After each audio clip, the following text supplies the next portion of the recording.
has become a voice for those who have. Her action just landed her at the White House. Yeah, this weekend, 15-year-old Queens native Maryam Farooq was the youngest recipient of the 5,000th Point of Light Award, honoring those making a difference in their community through service and volunteering. Just back from Washington, D.C. In fact, she got back early this morning. Maryam is a student at Queens High School for the Science, and she joins us this morning. Maryam, it's such an exciting thing and really incredible what you're doing. Let's talk about the program you started at your school. You started it in middle school, No Place for Hate. So explain what it is. So basically, it's a program that is part of the Anti-Defamation League, and it was introduced to me by a teacher in a different school other than my middle school, and she told me about it, and she's like, is there bullying in your school? And obviously there is, and I wasn't like bullied a lot, but I saw people around me being bullied a lot. You see it all the time. Yeah. This is what I hear. It may not be that a kid is a victim of it or that they're initiated in themselves, but it's like everybody sees it. You can't escape it.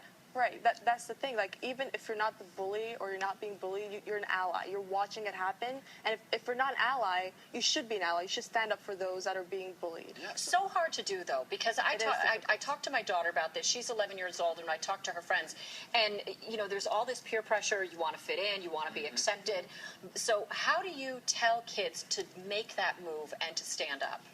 Well, that's the difficult part, because being an ally is really hard, because you have to stand up to someone that's sometimes a little stronger than you, like the bully. Right. So with No Place for Hate, we try to make it cool in a way, try to like incorporate it with their style, like maybe by saying, that's not cool, why'd you have to do that, instead of saying something really weird or awkward, try to make it comfortable. Something that in their own voice. Do you actually have kids kind of rehearse this? Sometimes my daughter and I will do that.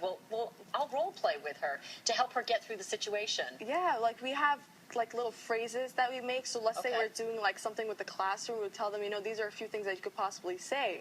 And they practice saying it. It's an incredible program. It's an action relay that landed you at the White House. It's where you're the youngest person to get this award. What was it like when you heard about the news that you were getting this award, and what was it like meeting President Obama? I first got an email, and I was like, my brother's like probably playing a joke on me or something, because I'm like, who gets an invitation? As any good brother would do. Right, so I was like confused, and then I realized, you know what, this is from Points of Light. It's probably not fake. And I was like shaking. I couldn't believe it, but then it was so awesome, like knowing that I'm And when was that? When did you get the first notification? I got it like 3 or 4 weeks back. And then you had the whole trip down there, and you got to see one president meet another. Yeah. Awesome. What was that like? What did they say? Well, I mean, they were talking to all of us. And the message was basically for the Points of Light award winners. And at that moment, it got kind of personal, because they're technically talking to me in a way, and they're like appreciating what we do and letting us know that we should continue doing it. And that really meant a lot. Yes, you should, Mary. You're 15 now. We can't wait to see what you come up with next. And she didn't brag about this. She didn't put it on Facebook. She didn't put it on Twitter. She didn't tell her friend. We just want everybody to know what a kind person she is. Yes. So, and have a great junior year, right? Sophomore. Sophomore year. My God, she's so far ahead of herself. Thanks for coming in. And again, congratulations. Thank you. So, a major hospital merger and what it could do to reduce your